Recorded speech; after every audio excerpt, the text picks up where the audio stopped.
અરે બેન સાચો છો તમે અહીં બેસો બેસો અહીંયા શું થયું છે તમને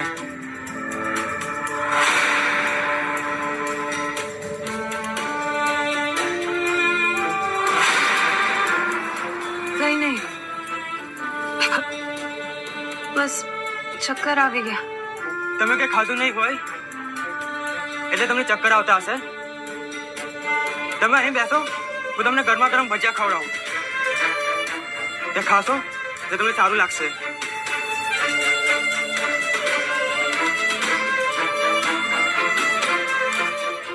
લો બેન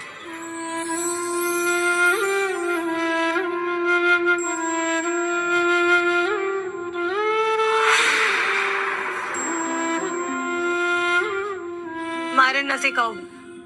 મારી પાસે પૈસા નથી એટલે થેન્ક યુ તમે પૈસાની શું વાત કરો છો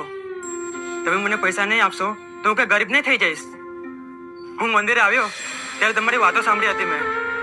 જો હું પણ એક બાપ વગરની દીકરીને જમાડું તો જે મને પુણ્ય મળે એ પુણ્ય પૈસાથી ના ખરીદી શકાય એક મિનિટ કોણે કહ્યું મારા પપ્પા નથી મારા પપ્પા છે એ જીવતા છે બસ એ ક્યાં છે એની મને ખબર નથી અરે મને કોઈની દયાની જરૂર નથી થેન્ક યુ અરે બેન મારી વાત તો સાંભળો